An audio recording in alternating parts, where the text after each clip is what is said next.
So today we're going to be starting talk a little bit about planting garlic and a lot of the spring flowering bulbs. I got some tulips, crocuses, hyacinths, and some fritillarias here. So to start off, we'll do some garlic. Some of the different varieties we do have here are your basic elephant garlic. We got some German red, Russian purple, Dagansky, and Spanish Raja. So yeah, the Spanish Raja, the Dagansky, these two are a bit more of like a smaller bulb, a bit spicier and a stronger aftertaste, as well as like the Russian purple, and then the German red is kind of like a mild to a bit of a spicier one as well. So planting wise, if you're going to be keeping them in pots, it's usually best to keep them in a bit of a larger container because they do have to be planted at least 3 inches deep, and when the bulb grows, especially for these ones, the elephant garlics, they are quite a large bulb. Some are, they can be around that size compared to some of like the smaller ones like the Daganskys and Dagansky and the Spanish Raja are a bit smaller. So we just use like a general potting soil here. So you just want to kind of, I have a 1 gallon pot here to use. These are 6 inches deep, so you can usually get a fair bit of soil in there. So you just kind of want to fill it up, get it about 3 inches down from the top, a little bit below the top, so that when you water, the water doesn't overflow as you're watering the plant in the summertime. And all the garlic, so they have a bottom, they have a top. I'm just going to be planting 1 per pot here. So these guys, you got a flatter kind of bottom, and then the point on top. You always want to have your pointy end facing up. Place these bigger ones just kind of directly in the middle. If you want a little more kind of like a better draining soil, you can add, like I just add a bit of the like a cactus soil to it, even a bit more like pumice too, just to add a bit more drainage. Here in Vancouver, you kind of think about like the Okanagan, close to us, where the soil is a little bit more sandier. Over there, they have a good drainage, and then they just kind of add compost to add a little more kind of nutrients to the soil. So here you can add a little bit more to the cactus soil, or just kind of like a plain kind of potting soil, as long as you're keeping it kind of well moist, but not overly too wet in the summertime. So basically, there you go, and just kind of keep them wet over the winter time. If it really rains hard here in Vancouver, I keep it a little bit under cover just so it doesn't create like a bog in the soil. But also you want to make sure it doesn't dry out if it is under cover. So the smaller ones here, again, we would use same idea, a larger container, 1 gallon pot. Same depth with these ones here, 3 inches below the top. And as for the elephant garlic, they usually come as just like already individual cloves, so you don't have to take them apart. As for a lot of the other garlic here, they do come as a full clove, so you want to separate each one, so you can kind of just usually break them apart fairly easy at this stage. And garlic, you want to get in the ground fairly soon. You don't want to wait too late, because with the bulbs, when you buy them as cloves, you want to check the cloves also to make sure that they're quite firm, they're not rotten. If there's any bulbs on the side that are kind of rotten, it could be a little bit later in the year, so you want to make sure that everything's quite solid, so these bulbs are pretty firm. And then you just want to break each one up, like so. And again, with the pot there, you just want to fill it up again. I usually leave 4 inches from the top there, so when I fill the pot up, again, like this one, the soil level is a little bit lower, so when you water, it's a little bit easier, and the water just doesn't overflow and dry out your containers. So again, about like 3-4 inches from the top. These ones, the smaller cloves, you can go a little bit closer. Like again, the Daganskys are a little bit smaller actually than the Russian purple, which are a little bit of a larger clove. So you could plant, 2 of them in a container like this, as long as you're fertilizing them quite often, like weekly in the summertime with a general mix fertilizer, or even something like a Gaia. I use the Gaia all-purpose. You want a high nitrogen and high potash first and last number to help with your flower growth or root growth and your leaf growth. So again, with these guys, I plant usually about 2 of them in a container about this size. Plant them on either end, not too close to the sides, because when the bulb does grow, it will expand and kind of push too hard on the corner of the pot. And then again, just kind of fill the container back up again. These guys, the garlic is good to about, I believe, -8 to -12 or so. So like 15. So they are, fine over the wintertime in containers, also in the ground. If you're going to be planting them in the ground, make sure your ground has well-draining soil, a good amount of compost. You can add compost in like a mushroom or steer manure in the fall if you're going to be planting in the spring. But if you're going to be planting in the fall, use either like a sea soil or a well kind of aged manure, just so it's not so rich when you plant your bulbs. Again, make sure the soil drains quite well. Rich or fairly rich soil, and the bulbs should do fairly well. In the spring, I usually add about 3 to 4 inches of compost again on top of the soil. You don't have to mix it in; just add it all as a top dressing. And as you water, that compost will work its way in and naturally feed the bulbs. So, so these are the basic for the garlics here again. With the smaller ones, the other varieties we do carry. Again, you can plant 2 in a 1-gallon pot, or even just 1, and just to make sure the bulb grows into a decent size a bulb. And if you are wanting to plant 3 or more in a container, I would generally use something a little larger, anywhere from a 3 to a 7-gallon short pot, so that way the bulbs have enough room, roughly 4 to 6 inches apart, and also to giving it like a weekly fertilizer in the summertime. Okay. So moving on to give you a little more information about the flowering bulbs here. So earliest ones that will be coming up will be snowdrops. We don't have any of those, but we do have the crocuses. These guys are only about 2 inches tall or so when they bloom. They flower anywhere here in Vancouver from February to March. So smaller bulbs, I would use, if you want them to kind of flower throughout the summertime, I would use like a 6-inch size container. 4-inch are usually a little bit too small. Unless you're fertilizing them often, they don't flower all that well. Again, crocuses do like a well-drained soil, but again, fairly rich soil to flower. So here I use a 6-inch container. Just kind of fill the container up again, roughly 2 to 3 inches. These guys are the 2 inch depth. Normally every year I'll throw a few of these in a container here at our shop and get them to flower in the spring. So we have some flowering bulbs in the spring as well. So again, with the crocuses, they do have all bulbs have a bottom and top. These ones, normally at this stage, you can see the growing point already starting to grow at the top. So you get the flat bottom, growing point at the top. Place some bottom down.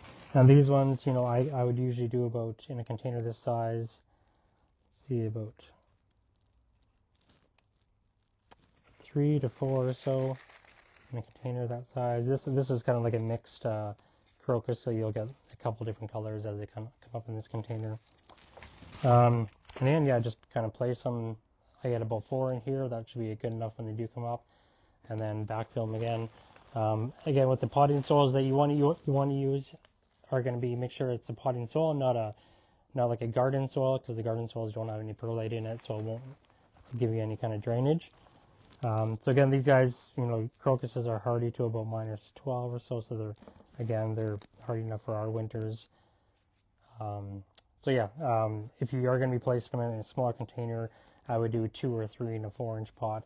Make sure that they have a little bit more room to grow. And then, so the next ones would be kind of like your late spring, going into like, here, I'm just going to do a few here. These ones are some tulips, and this is a yellow double kind of peony shaped tulip. And then we also have some alliums. Alliums are quite a large bulb, as well as the tulips need some depth as well. So Again, I would use a 1 gallon container for both of these. Alliums, I only do one in a container since they do grow fairly large. And as well as the fritillarias, which are a nice like flower when they do come up.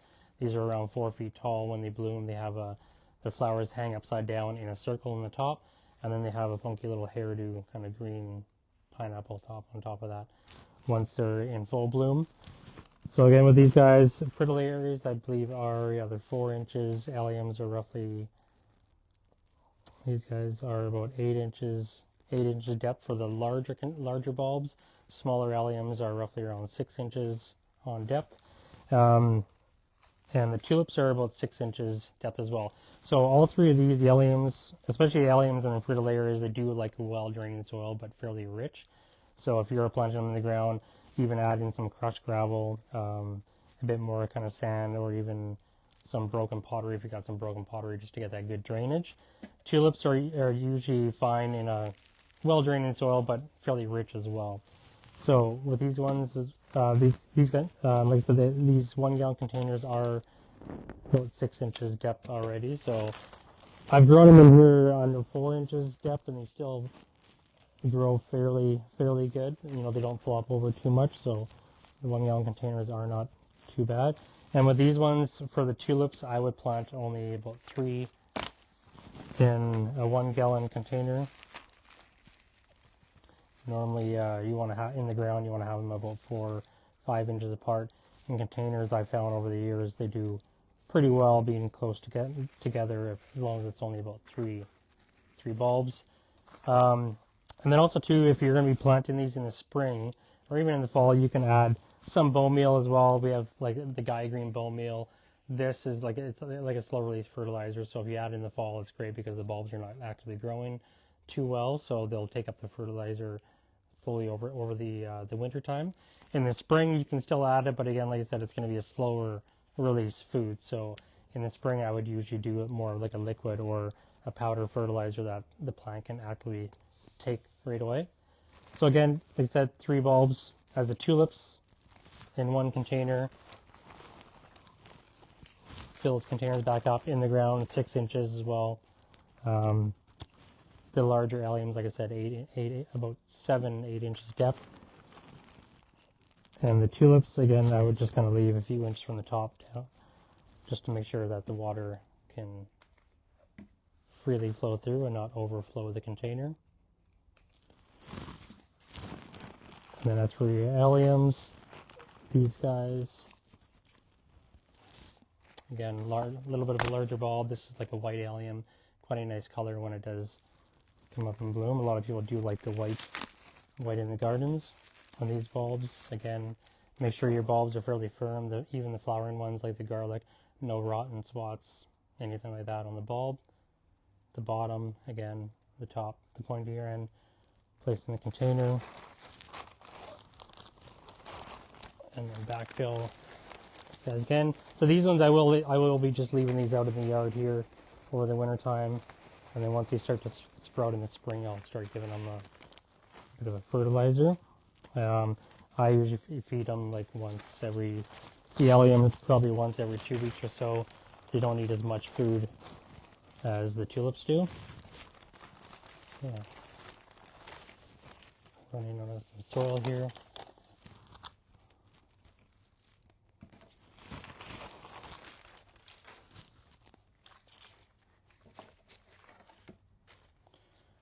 Keep all these together and make sure I know which ones are coming into bloom. I'll just use one more container here. So with the fritillarias, actually I'll tell you one thing about the hyacinths here. These guys, if you're going to be touching these with bare hand, make sure you're wearing gloves, because like once you do touch the bulbs, a lot of people afterwards, if you touch your neck or your arm, afterwards it does make your skin quite itchy. So I usually wear gloves when I plant these, and also, yeah, just as a kind of like a tip for any of the hyacinth bulbs. And then for the fritillarias, usually these are okay. You don't have to worry about anything like that. Wearing gloves, they do have a bit of like a stronger smell, like a skunky smell to them, so a little bit different than your basic bulbs. So again, these bulbs are quite large. Make sure they're fairly firm. There's no rotten spots on them. These guys are about 6 inches deep. So again, with the 1 gallon pots, I just do about an inch or two of compost on the bottom, or some potting soil on the bottom there. Plant them again, pointy end up, backfill them. And again, these guys, usually with the fritillarias and alliums, I'll keep them on a little bit of a drier side over the winter time, because they don't like being overly too wet. The bulbs can rot fairly easy. And again, just kind of backfill these pots back up again. And there you go. Fairly easy to plant them in containers. Again, in the ground too, but in the ground, you just want to make sure that the ground does drain fairly easy. Here in Vancouver, we can get some pretty wet winter time. So if it rains all winter, you definitely want to make sure your ground is draining fairly well, or else the bulbs can rot. So I think I've kind of done the basic here. Fertilizer, again, like I said, once everything starts growing in the spring, the garlic you want to use an all-purpose, some kind of fertilizer, something with a high first number and a high last number. As for any of the flowering bulbs, here I'll grab another fertilizer here.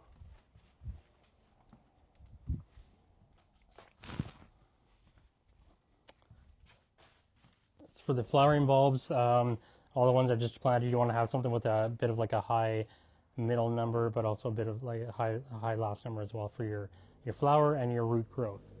So those are the basic fertilizers that we use here. Nothing too crazy. Other than that, most of the bulbs, they'll give you a nice reward in the spring, as well as the garlic. Garlic likes at least about 6 to 8 hours of sun. Alliums, tulips, and the fritillarias that need at least about 6 hours. The crocuses and the muscaries are about 4-5 hours of sun, so to get them to really put on a nice bloom. So I hope all that kind of is a good tip. If you have any questions, please ask us any questions. A question can start to grow garlic now and until when? Garlic, I would plant garlic bulbs until at least roughly around mid-October. Once you get into the end of October, I find a lot of the bulbs are starting to kind of rot if you are buying them in the bags. So you want to get them out of the bags as soon as you can, so you can get the best garlic cloves. How about the flower? So same with the garlic, they ask like it's the start. Or kind of rot at that stage too, so you want to get them in, I'd say like no more than like later than end of October.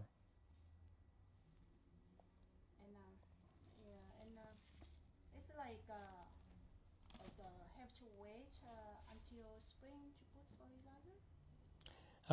If it's going to be in containers, like potting soil does have compost already in it, so they're already getting a food source to get started for the winter time. In the ground, I would be adding a good amount of compost to the ground first before you're planting. So again, the plant is getting like a food source, a slow release for like a natural food source over the winter time. And then in the spring, as the plants start actively growing, you can add a fertilizer, a flowering one, or an all-purpose to your garlic on a weekly or every 2-week basis. Any suggestion for plant food? Plant food is the all-purpose will be for your garlic. So they come in the powder form or a granular form. And then again, with the flowering ones, they do come in a liquid form. I prefer doing a liquid because again, the plants take in the fertilizer faster than a granular source, which they have to wait for the granular to break down.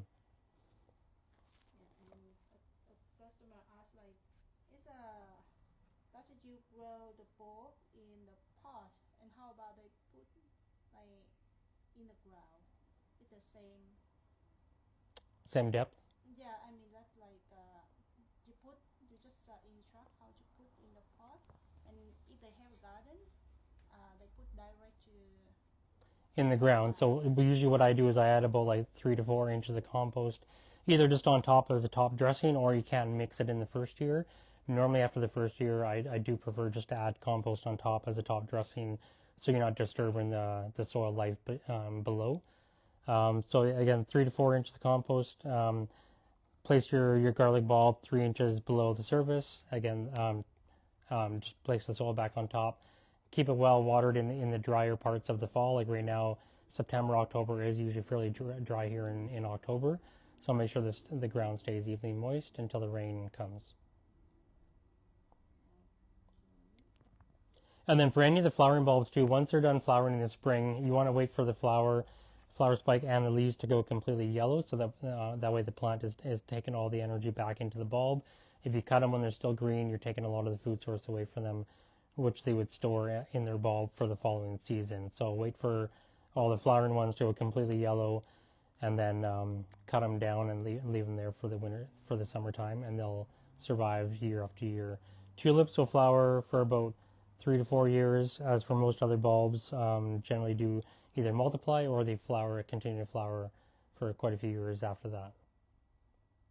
Yeah, a customer asked like a space between the bulb when they put in the ground to make sure it's grow. Depends, like on the garlic does say about 6 inches apart. I usually go 4 to 6 inches, and I still get fairly large cloves. If it's in a container, you do want to make sure you're fertilizing them more often, because they do need like every time you water, you're losing fertilizer at the bottom, so you want to keep adding some, like, a food source to keep them going. As for like the flowerings, the bulbs are very similar as well. You want to do, again, the larger the bulb, a bit further apart. So your tulips, daffodils, fritillarias, you go anywhere from 6 to 7 inches apart.